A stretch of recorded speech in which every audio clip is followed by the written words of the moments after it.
बस कुछ ही घंटे और फिर बदल जाएगी देश की पूरी कर प्रणाली।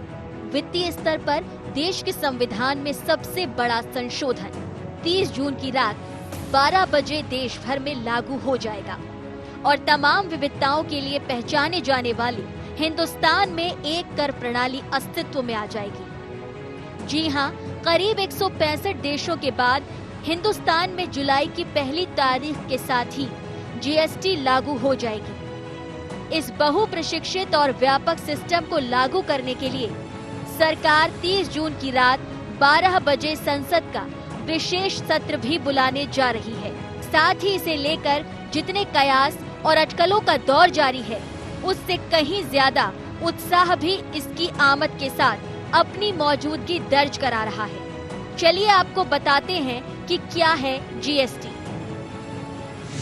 जीएसटी एक अप्रत्यक्ष कर है जो वस्तुओं और सेवाओं पर प्रभावी होगा। जीएसटी लागू होने से पूरा देश एकीकृत बाजार में तब्दील हो जाएगा। उत्पाद, सेवा और वैट जैसे सभी टैक्स जीएसटी में समाहित हो जाएंगे। जीएसटी के प्रभावी होने के बाद टैक्स पर टैक्स की व्यवस्था खत्म हो जाएगी। दुनिया भर के करीब 165 देशों में जीएसटी लागू की जा चुकी है, लेकिन टैक्स स्लैब में बदलाव के साथ इसे लागू करने वाला भारत पहला देश होगा। भारत में विभिन्न वस्तुओं पर 4 और कारोबारियों पर 3 स्लैब में ये लागू होगी। जीएसटी से जुड़े कुछ प्रमुख बिंदुओं ने एक देश और एक टैक्स की अवधारणा को थोड़ा विवादित रंग भी दे दिया है। खैर, अब जानिए कि क्या होंगे हिंदुस्तान में जीएसटी लागू होने के फायदे और नुकसान। जीएसटी के लाभ। जीएसटी के प्रभावी होने के बाद पूरे देश में एक दर पर वस्तुएं मिलेंगी। अभी एक वस्तु पर आम जन को 30 से 35% टैक्स चुकाना पड़ता है। जीएसटी से ये घट जाएगा, सिर्फ 19% वस्तुओं पर 28% टैक्स का प्रावधान। अलग अलग तरह के 20 टैक्स कम होंगे।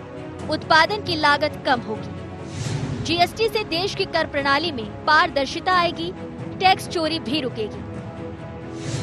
राज्यों के घाटे के मद्देनजर शराब और डीजल पेट्रोल को इससे बाहर रखा गया है। जीएसटी के नुकसान।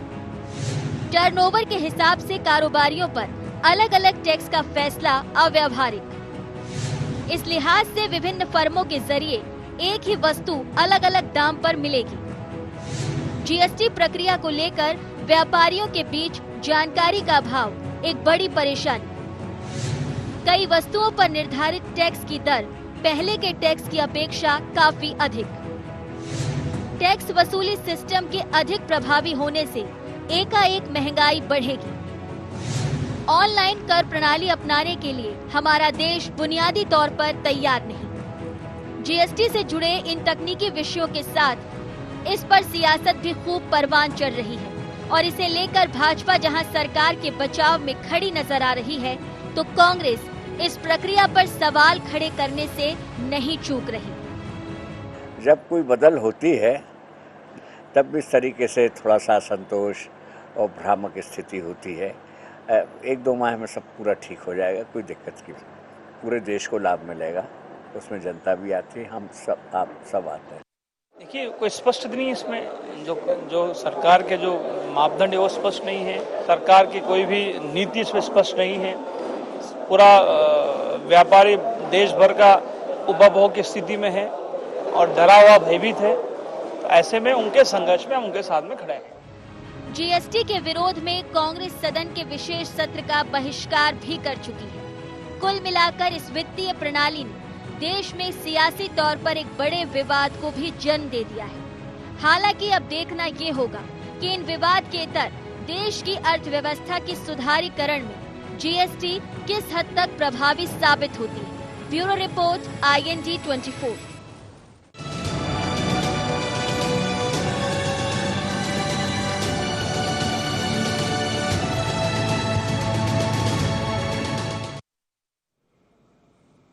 नमस्कार, IND एजेंडा में आपका स्वागत है। मैं हूं राघवेंद्र सिंह।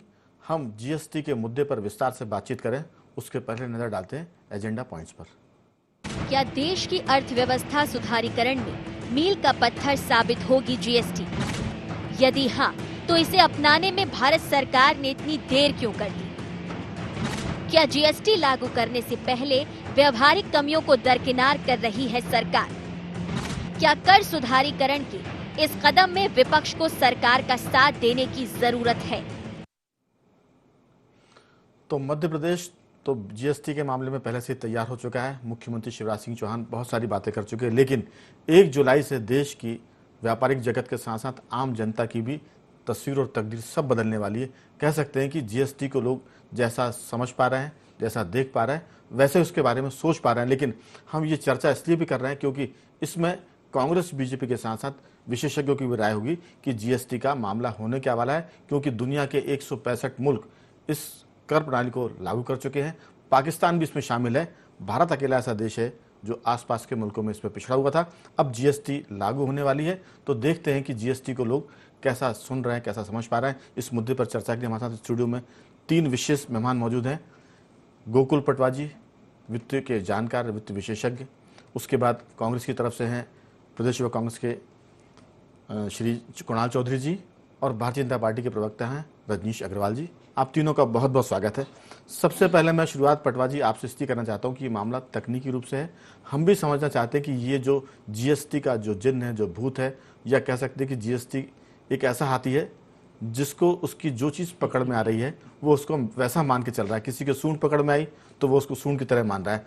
हम चाहते हैं कि आप बताएं कि दरअसल जीएसटी है क्या, इससे कितना डरने की जरूरत है, इससे कौन डरेगा, इसका लाभ किसे मिलेगा, राज्यों को नुकसान होगा, आम जनता को फायदा होगा, व्यापारी तंग होंगे। एक और बड़ी चीज आ रही है कि हर कोई ये कह रहा है, हर व्यापारी ये कह रहा है कि अब 1 महीने में 3 दफा रिटर्न दाखिल करना पड़ेगा। लेकिन ये भी एक उस भूत की तरह है जिसके सिर ना पैर। आपसे जानना चाहेंगे, समझना चाहेंगे कि ये जीएसटी है क्या भला, आपकी राय? देखिए, आपने इसे हाथी बताया है, मैं इसको दूसरे ढंग से लूँगा कि ये उस कन्या की तरह जो स्वयंवर में खड़ी हो और जिसके पास तक आती है वो तब तक उसे कहता है बहुत खूबसूरत है, अगर ये मिल जाए तो मेरी ज़िंदगी बन जाए। पर जैसे ही वो दूसरे के गले में माला डाल देती है तो सब ये कहते हैं कि बदसूरत है या बदजात है। ये 2005 में मनमोहन सिंह जी की सरकार ने जीएसटी लाने का उपक्रम किया, वहाँ से शुरू हुई, और 122वां अमेंडमेंट संविधान में सभी दलों ने मिलकर इसको किया है।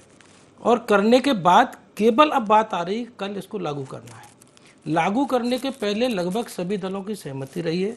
सभी वित्तीय संस्थानों की, व्यापारियों की जो भी राय ली जा सकती थी पिछले 12-13 साल में इसमें सरकार लेती रही है। सरकार किसी की भी हो, मुझे उससे कोई लेना देना नहीं है। पर जब ये लागू होने की जब बात आती है तो मैं आपको पुराना बताता हूँ कि जब ऑक्ट्राई को ख़त्म किया गया था, एंटी टैक्स लाए थे, तब भी यही स्थिति बनी थी।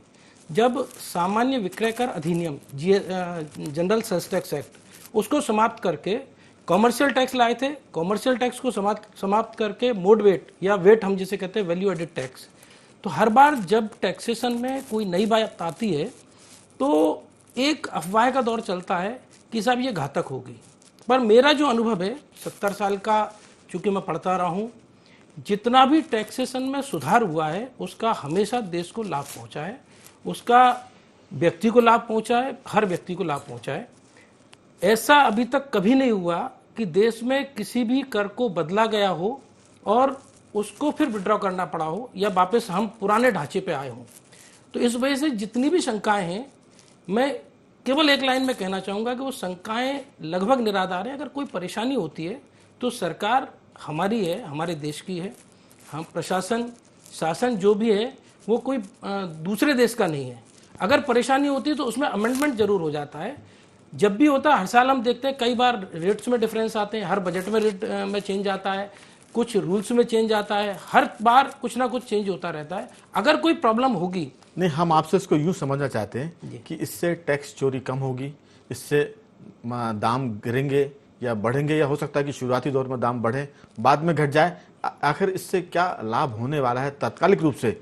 लंबे समय तो हो सकता है कि इसका फायदा, क्योंकि 165 देश अगर इसको लागू करते हैं, इसको अपनाते हैं, तो इसमें कुछ खास वजह होगी, इससे किसी को इनकार नहीं है। आपने जिक्र कर दिया, हम उसके विस्तार में नहीं जाना चाहेंगे कि मनमोहन सिंह के समय से इसको लागू करने की बात हो रही थी, अब ये लागू हो रहा है। अब सिर्फ इतना सा है कि टैक्स के मामले में क्या महीने में 3 बार लोगों को रिटर्न दाखिल करना पड़ेंगे।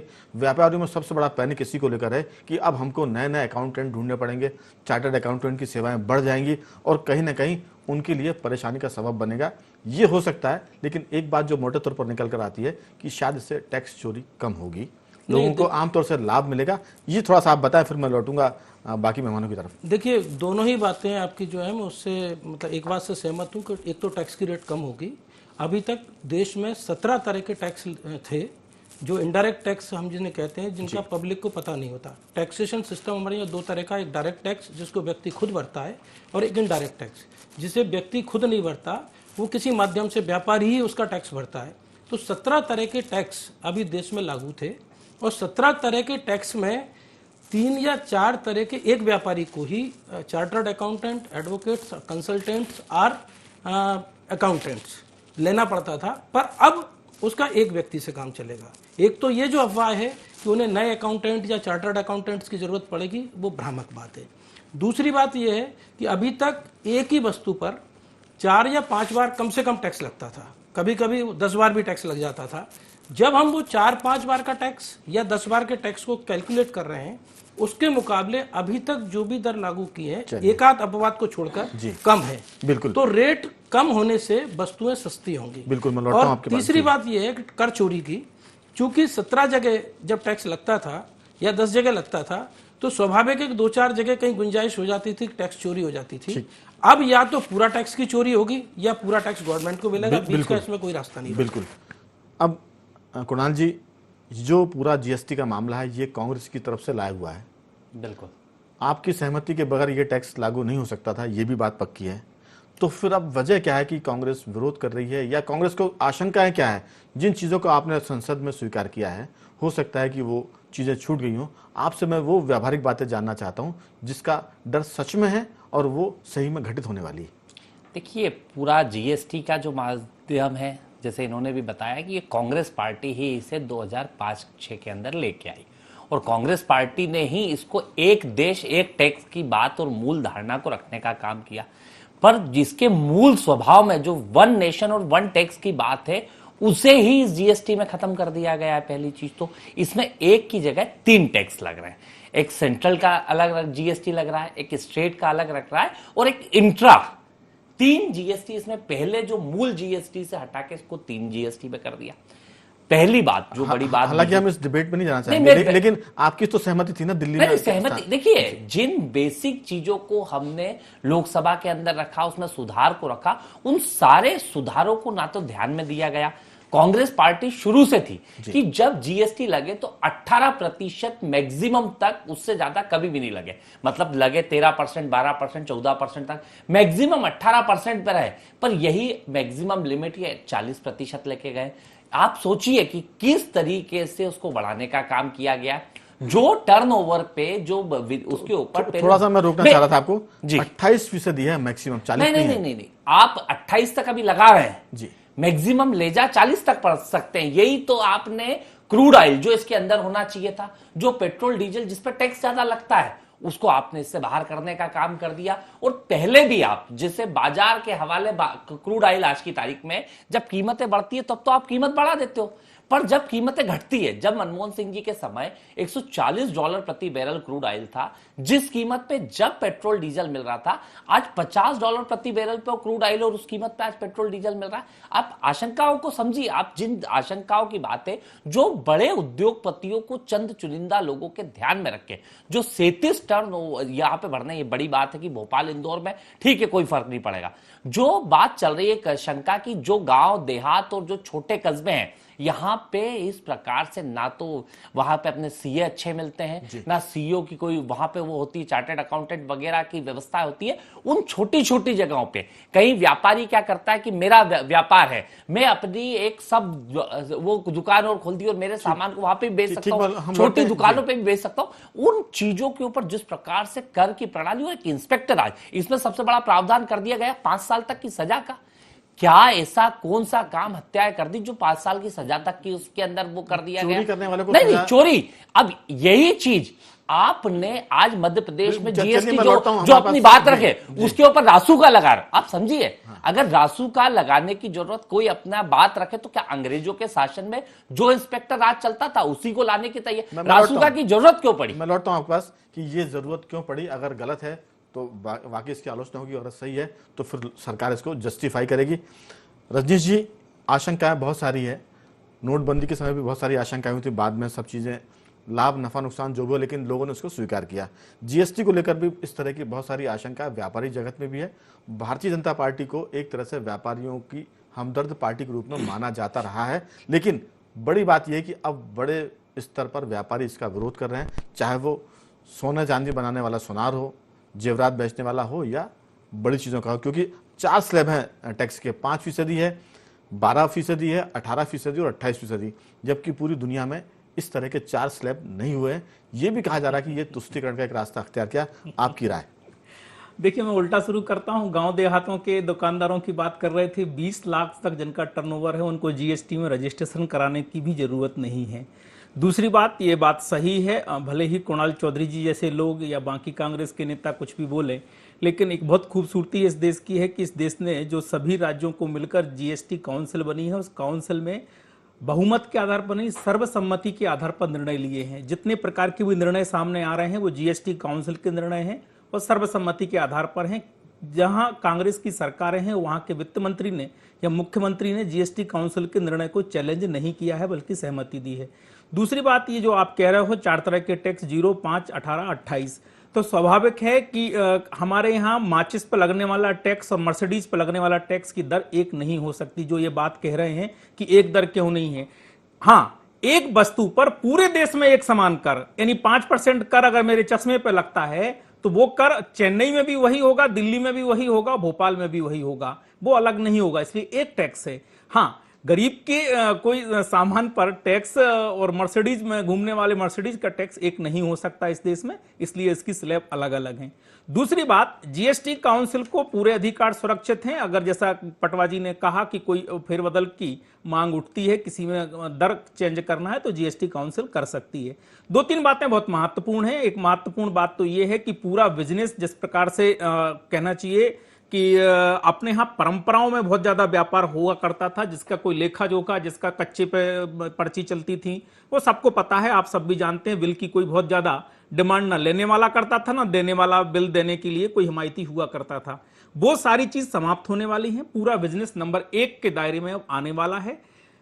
उपभोक्ता को फायदा यह होगा कि उपभोक्ता को अल्टीमेटली टैक्स उसी को देना है, पता नहीं चलता है, क्योंकि ये इनडायरेक्ट टैक्स है, अप्रत्यक्ष कर है, लेकिन वो कर वही चुकाता था, उसको वो कर आसानी से अब देना पड़ेगा, कम देना पड़ेगा। दूसरी बात यह है कि जो व्यापारियों के ऊपर बात कही जा रही है कि सजा का प्रावधान जिन लोगों को है वो बड़े व्यापारी हैं और वो इस देश के बहुत चुनिंदा लोग आते हैं। अगर वो टैक्स चोरी करते हैं तो निश्चित रूप से वो टैक्स करोड़ों की बात करता है। तो वो करोड़ों का टैक्स अगर कोई चोरी कर रहा है और नहीं समय पे दे रहा है तो स्वाभाविक रूप से उसमें सजा के प्रावधान है, वो भी श्रेणीबद्ध हैं। सामान्य तौर पर मध्य प्रदेश में भी अगर हम पूरी संख्या लगाएं तो ऐसे टैक्स देने वाले लोगों की संख्या गिनती में होगी, गिने चुने लोगों की होगी। इसलिए ये भ्रम दूर करने की जरूरत है। तीसरी बात यह है कि इससे देश को इस नाते फायदा होने वाला है कि इससे राशि बहुत ज्यादा टैक्स के रूप में देश के पास आने वाली है। राज्यों को उसका 42% का हिस्सा बड़ा मिलने वाला है। इसके कारण जो जन कल्याणकारी योजनाओं में पैसा, जो अधोसंरचना के लिए पैसे की जरूरत होती थी, वो उसमें पैसा लगेगा। अल्टीमेटली गरीब को, मध्यम वर्ग को, इस देश की अधोसंरचना के विकास में फायदा होने वाला, हालात सुधरने वाले हैं, ये अपन कह सकते हैं। लेकिन हम दर्शकों को बता दें कि 5% टैक्स जिस चीज पर लगने वाला है उसमें है चीनी है, शक्कर, चाय, भुने हुए माने चने हैं, कॉफी है, बीन्स है, तेल है, जो मिल्क पाउडर है बच्चों के लिए, खासतौर से जो मिल्क फूड होता है, पैक्ड पनीर है, सूती धागा, इस किस्म के जो चीज़ें हैं उस पर 5% टैक्स है। इसके अलावा 12% टैक्स जो लगाया जा रहा है वो है मक्खन, घी, मोबाइल, काजू, बादाम, सॉस, फलों का जूस, नारियल पानी, अगरबत्ती, छाता, और इसके अलावा 1000 रुपए से अधिक की जो भी चीज़ होगी उस पर 12% टैक्स है। संक्षेप में यह कि 18% टैक्स उस पर लगेगा जो जहाँ हेयर ऑयल है, माने बालों में डालने वाला तेल है, साबुन है, टूथपेस्ट है, कैपिटल गुड्स है, इंडस्ट्रियल इंटरमीडिएट्स जो है, पास्ता है, कॉर्न है, फ्लेक्स, इस किस्म की जो चीज़ है, खासतौर से tissues, iron, steel, fountain pen, computer, ये सारी चीज़ें हैं ये जो है वो 18% टैक्स के दायरे में आएंगी, और इसमें भी 500 से अधिक की जो चीज़ें फुटवेयर वगैरह है, जूते चप्पल, वो भी आपके 18% टैक्स लगेगा। और 28% जो टैक्स है जिसके लेके बहुत हल्ला मच रहा है वो ये कि उपभोक्ता टिकाऊ वस्तुएं जैसे सीमेंट, च्युइंगम जो होती है उस पर भी 28% टैक्स है। Custard powder, perfume, shampoo, makeup, पटाखे और मोटरसाइकिल, ये ज़रूर मोटरसाइकिल थोड़ा सा मध्यम वर्गियों का मामला है। पटवा जी, आपके मैं लौटूंगा आपकी तरफ। चौधरी जी, सीधी सी बात है कि सब कुछ हो रहा है कटना खरबूजे को ही है, यानी कुछ भी होगा सब चीज़ें अगर निकल कर जानी है तो वो ग्राहक पर जानी है, आम जनता पर जानी है। व्यापारी कहीं ना कहीं उस टैक्स का जो बात आई थी, रजीश जी ने कहा था कि कच्चा बिल बहुत चलता था, उससे व्यापारी फायदा देता था अपने उपभोक्ता को, ग्राहक को, अब वो पैसा उससे वसूलेगा। दूसरी बात यह कि सुनार भी अगर किसी चीज़ में टाँका लगाता था तो वो उस टाँके के पैसे जो पीतल का लगता था, तांबे का या चांदी का, उसके भी सोने के भाव लेता था। तो ये सब चीज़ें अब ग्राहक पर आने वाली है। कुल मिलाकर कटेगा खरबूजा, आपकी क्या राय है? नहीं, देखिए, आपने जो भी रेट बताई, किसी भी रेट का कोई भी एक आइटम पकड़ लीजिए आप। जैसे आपने कहा सबसे ज़्यादा रेट मोटरसाइकिल पर है, मैं उसको पकड़ लेता हूँ।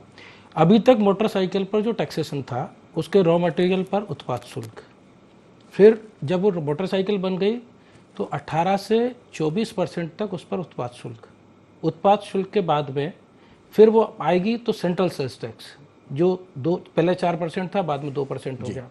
फिर स्टेट में आएगी, स्टेट में आने के बाद उस पर 15% यहाँ टैक्स था, और एंट्री टैक्स 1.5%। तो ये टैक्स अगर अभी तक लग रहा था, मैं किसी एक, हो सकता है रेट्स में हर साल में वेरिएशन रहा हो, तो ये टैक्स एक चीज़ बाइक पर लगभग 40 से 45% बैठता था, जिसको घटाकर 28% कर दिया है। ये लगभग हर प्रोडक्ट पर। एक आध अपवाद हो सकता है कि जो टैक्स फ्री आइटम हो उस पर 5% थोड़ा सा समझने के लिए आम जनता की भाषा में कि क्या इसका मतलब कि इसका मतलब ये है, इसका मतलब ये है कम होने वाली हैं। इसका मतलब ये है कि लगभग 95% आइटम पर कम से कम, इससे ज्यादा होंगे, रेटें कम होंगी। बिल्कुल, एक बात जी, बहुत संक्षेप में समय की थोड़ी सी तंगी है पटवा जी। दूसरी बात, जो बात आई व्यापारियों की, तो ग्रामीण व्यापारी हो चाहे शहर का व्यापारी हो, 20 लाख तक उस पर उसको रजिस्ट्रेशन की जरूरत नहीं है। टेक्निकली मैं आपको बताऊं, अभी तक जो रजिस्ट्रेशन थे लगभग उसके 50% से ज्यादा वो डी रजिस्टर्ड हो रहा है, यानी वो व्यापारी अपने रजिस्ट्रेशन कैंसिल करा रहे हैं या नया नहीं ले रहे हैं। तीसरी बात, 75 लाख तक कंपोजिशन, यानी आपको एक सर्टेन रेट, उतना पैसा लमसम जमा कराना है, आपको ना अकाउंट की जरूरत है, ना आपके यहाँ इंस्पेक्टर चढ़ सकता है, ना कुछ चढ़ सकता जाएगा इस बात के लिए अगर आपका टर्नओवर 75 लाख रुपए से ऊपर मतलब कि इंस्पेक्टर आज की वापसी होगी इसके जरिए क्या? नो, 75 लाख तक, 75 लाख तक इंस्पेक्टर राज का मीनिंग ये है कि हर पहले जिसका 5,000 का टर्नओवर होता था उसके दुकान पे जाके इंस्पेक्टर खड़ा हो जाता था। आज 20 लाख तक उसको रजिस्ट्रेशन जब नहीं है तो इंस्पेक्टर उसके पास जा ही नहीं सकता। बिल्कुल जाएगा तो इस बात के लिए जाएगा कि आपका टर्नओवर 20 लाख रुपए है, तो इंस्पेक्टर को ये पावर नहीं है कि वो उसके विरुद्ध कोई कार्रवाई कर सके। उसके विरुद्ध प्रॉपर कार्रवाई होगी जब तक उसके ऑफिसर और वो उसको ये एस्टेब्लिश ना कर दें कि 20 लाख से ज्यादा का टर्नओवर है, तब तक उसके खिलाफ कोई कार्रवाई नहीं हो सकती। तीसरा व्यापारी ये हुआ 75 लाख तक का, तो 75 लाख तक वाला अगर वो 1% टैक्स डिपॉजिट कर रहा है तो उस पर टैक्स लाइबिलिटी नहीं आना, या उसके यहाँ उसको ना असेसमेंट की जरूरत है, ना रिटर्न भरने की अलग से जरूरत है, कुछ भी जरूरत नहीं। अब देखा जाए टेक्निकली तो जो आज तक के रजिस्टर्ड व्यापारी थे उनमें से मात्र 4 से 5% व्यापारी ऐसे बचेंगे जिनको इस दायरे में लिया जाएगा, और उसमें से भी 0.1% व्यापारी ऐसे रहेंगे जो पेनल्टी के दायरे में, जिस पेनल्टी के लिए बहुत सारी बात आ रही है, पेनल्टी और प्रिजन या जेल जाना जिसे हम कहते हैं, हवालात भेजने की बात है, तो वो तो टोटल व्यापारियों का 0.1% भी नहीं। बिल्कुल, वो अगर कोई गलती कर रहा है, कोई गड़बड़ी कर रहा है तो उसको जेल जाना चाहिए, करोड़ों में टैक्स देना होता बिल्कुल। है। 30 सेकंड और जो बात महंगाई की बार चौधरी जी, हमारे पास समय बहुत कम है, 30 सेकंड आपके लिए, आप चाहें तो जैसे बड़ी अच्छी बात रजनीश जी ने कही, बहुत बड़ा ही जीएसटी। 30 सेकंड है बस, मैं अब बात तो करने दीजिए, मैं वही कह रहा हूं, अगर इतनी अच्छी खूबी इस जीएसटी में थी तो जो 18% मैक्सिमम लिमिट वाला जीएसटी था उसे 10 साल तक आपने रोक क्यों रखा, उसका विरोध करके क्यों रखा? अगर देश को इतना नुकसान हुआ है, इतनी अच्छी चीज ये आई है, फिर टाइम खराब का नहीं, राजनीति नहीं, आप तो मुद्दे की बात कर रहे हैं। ये क्यों 10 साल देश का नुकसान कराया, इसमें राजनीति हो रही है। अब तो लागू होने वाला, अब लागू हम स्टेज से बहुत आगे बढ़ गए। आपने उस अगरबत्ती पे जो 0% लगता था पूजा के, उस पर कर दिया।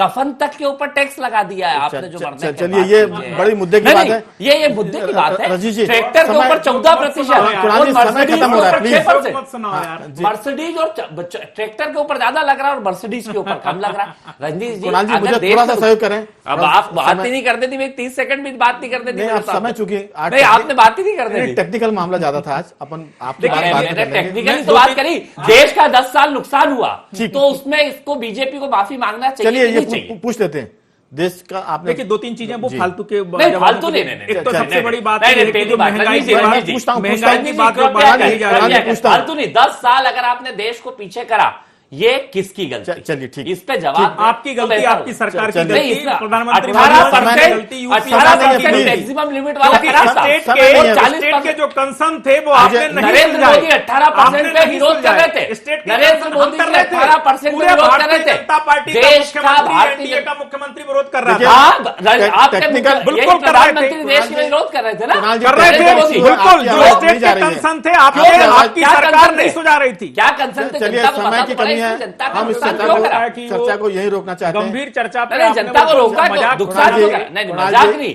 कुणाल जी, देश का मुझे नुकसान सहयोग 10 साल करा करें। रंजीत कुणाल जी जी आपने। सहयोग करें, बहुत मौका रहेगा आपकी देखिए एक बातचीत बात के लिए। 30 सेकंड में आपकी बात, जो महंगाई की बात बार बार कही जा रही है, एक बात में सब्जी हो, खुला आटा हो, खुला तेल हो, तमाम प्रकार की जो दैनंदिन जीवन में गरीब और मध्यम वर्ग इस्तेमाल करता है उन पर 0% जीएसटी है। उस पर किसी भी प्रकार का कोई टैक्स नहीं लगने वाला है। इसलिए ये भ्रामक खबर की बात कही जा रही है। दूसरी बार व्हाट्सएप के जोक ना सुना कुणाल पे भी कर जी। दिया दूसरी भैया, बात, WhatsApp नहीं, दूसरी नहीं बात बता रहा हूं। अरे यार क्या मजाक है यार। अरे रंजीत जी, अगर मैं दूसरी नहीं बात, सबसे बताया बड़ी बात यह है कि जनता के साथ में जीएसटी 1 जुलाई के बाद में आने वाला है। जनता तय करेगी। हम कुकर मुत्ते की तरह उगे हुए राजनीतिक दल नहीं है। हमें भी चुनाव लड़ने जाना है। जनता की फिक्र हमें भी है, व्यापारियों की, किसान की और तमाम प्रकार के समाज की। इसलिए हम लापरवाह नहीं है, हम परवाह करके आगे बढ़े हैं और हर विषय को तौल के आगे बढ़े हैं। इसलिए जनता भी, व्यापारी भी, सबकी चिंता सरकार ने संवेदनशीलता के साथ की है। भ्रामक खबरों में ना आए, अफवाहों में ना आए। अधिकृत जानकारी के लिए आप वेबसाइट देखें, न्यूज़पेपर देखें,